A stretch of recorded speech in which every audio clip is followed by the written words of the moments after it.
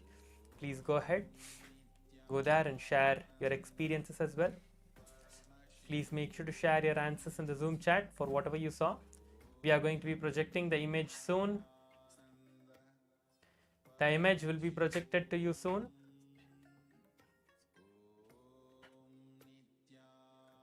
Yes.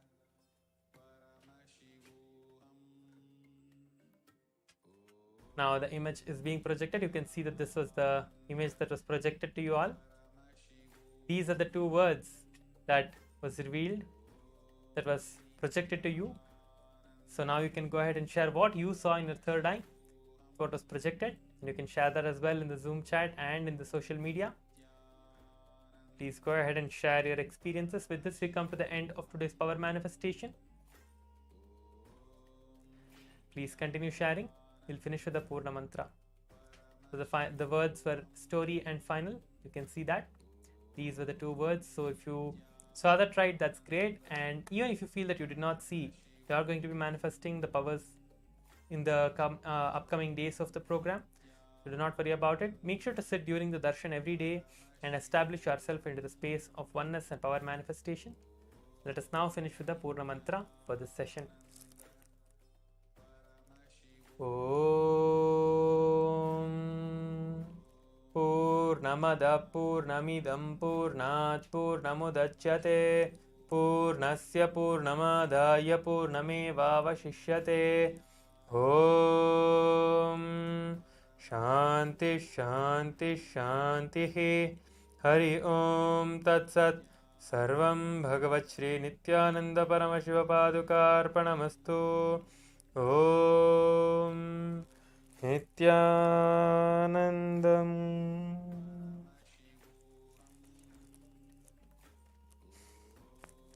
Please stay tuned for the next session. We are going to be coming back right for the next session. Please stay tuned. Thank you, Nithyanandam.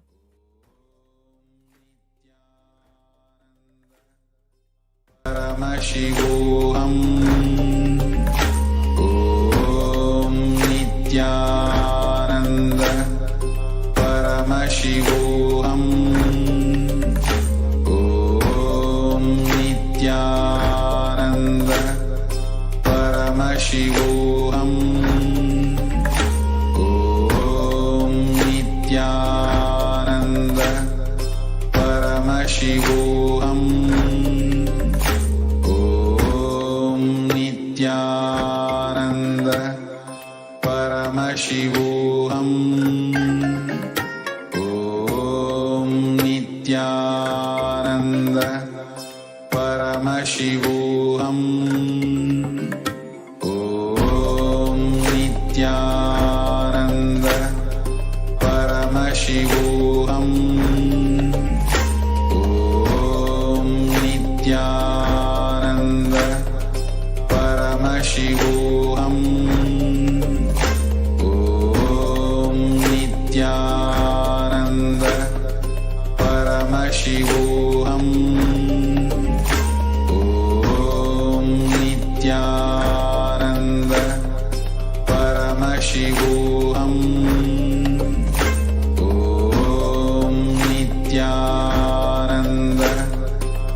Paramashivoham. Om Nithyananda Paramashivoham. Om Nithyananda Paramashivoham.